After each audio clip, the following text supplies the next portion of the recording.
రైతులు ఏం చేస్తుంటారంటే మీరు చూసుకున్నట్లయితే క్షేత్రస్థాయిలో ఎప్పుడు రైతు ఒక మందుతో ఒక పురుగు మందు ఒక తెగులు మందు కలిపి చేస్తుంటారు.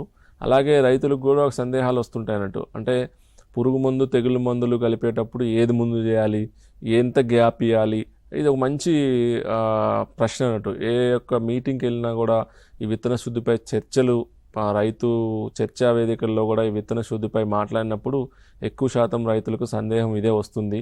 ఈ కార్యక్రమం ద్వారా రైతు సోదరులకు చెప్పదలుచుకుంది ఏంటంటే, మీరు ఒకవేళ మనము ఈ పప్పు దినుసు పంటల్లో చెప్పుకున్నట్లు పురుగు మందు తెగులు మందులు అలాగే జీవ సంబంధ శిలీంద్రనాశులు లేదా ఈ యొక్క నత్రజని స్థిరీకరించేటువంటి బ్యాక్టీరియా కానీ ఫాస్ఫరస్ సాల్యుబలైజింగ్ బ్యాక్టీరియా ఇట్లాంటి వాటిని విత్తన శుద్ధి చేయాల్సి వచ్చినప్పుడు మీరు మొట్టమొదటిగా తెగులు మందుతో విత్తన శుద్ధి, దాని వెంటనే ఒక 30 నిమిషాల తర్వాత పురుగు మందుతో విత్తన శుద్ధి చేసిన తర్వాత అప్పుడు మాత్రమే మీరు ఈ యొక్క జీవ సంబంధ శిలీంద్రనాశులు లేదా నత్రజని స్థిరీకరించినటువంటి బ్యాక్టీరియా కానీ ఫాస్ఫరస్ సాల్యుబలైజింగ్ బ్యాక్టీరియాని కొంత సమయం విరామం ఇచ్చిన తర్వాత మాత్రమే చేసుకోవాలి. సో ఏది ముందు ఏది వెనక అనేది రైతు స్థాయిలో సందేహం ఉంటుంది కనుక మీరు విత్తన శుద్ధి చేసేటప్పుడు మాత్రం పురుగు మందు తెగులు మందు తర్వాత పురుగు మందు ఆ తర్వాత మాత్రమే ఈ యొక్క నత్రజని స్థిరీకరించే బ్యాక్టీరియా చేసుకోవాల్సిన అవసరం ఉంది.